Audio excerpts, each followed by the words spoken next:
کچھ لوگ حقیقت سے اس لیے نہیں بھاگتے کہ وہ کمزور ہوتے ہیں، بلکہ اس لیے کہ حقیقت انہیں بہت تھکا چکی ہوتی ہے۔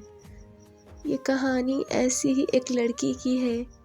وہ ہر روز جاگتی تھی، لوگوں کے درمیان رہتی تھی، باتیں کرتی تھی، مسکراتی بھی تھی، مگر اس کا دل کہیں اور رہتا تھا، ایک ایسی جگہ جو کسی نقشے میں نہیں تھی، جو کسی شہر کا حصہ نہیں تھی۔ وہ دنیا جو نظر نہیں آتی تھی، وہیں اس کا دل رہتا تھا۔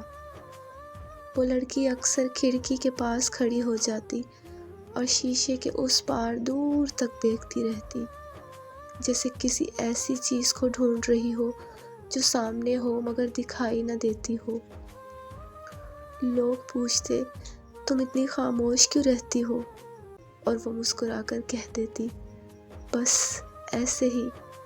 مگر سچ یہ تھا کہ اس کی خاموشی میں بہت شور تھا، ایسا شور جس میں ٹوٹی ہوئی باتیں تھیں، ادھوری امیدیں تھیں، اور وہ سوال تھے جن کے جواب کسی کے پاس نہیں ہوتے۔ رات اس کی سب سے اچھی دوست تھی۔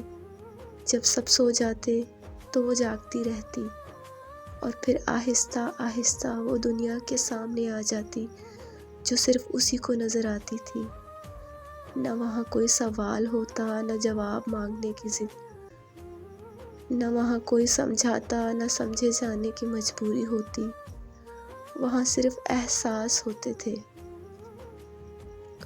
وقت آہستہ آہستہ چلتا تھا، ہوا باتیں کرتی تھی اور خاموشی بوجھ نہیں لگتی تھی۔ وہاں اسے خود کو مضبوط ثابت کرنا نہیں پڑتا تھا، نہ ہی ہر دن اپنی اہمیت جتانی پڑتی تھی۔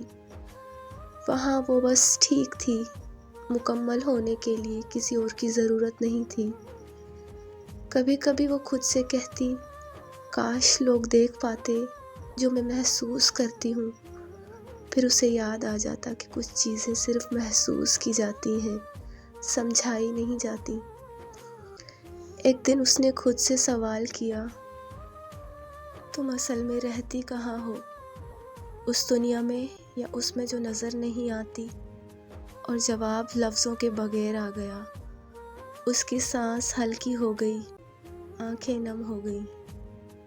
اس نے جان لیا تھا کہ وہ دنیا کوئی فریب نہیں تھی، وہ صرف اس دنیا سے زیادہ سچی تھی۔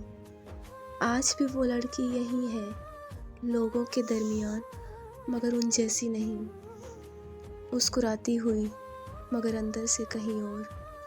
اگر تم کبھی اس دنیا میں خود کو بہت اکیلا محسوس کرو تو یاد رکھنا، شاید تم بھی اس دنیا کا حصہ ہو جو نظر نہیں آتی، کیونکہ کچھ دل حقیقت میں نہیں خوابوں میں زندہ رہتے ہیں، اور وہ دنیا جو نظر نہیں آتی، وہیں اس کا دل رہتا ہے۔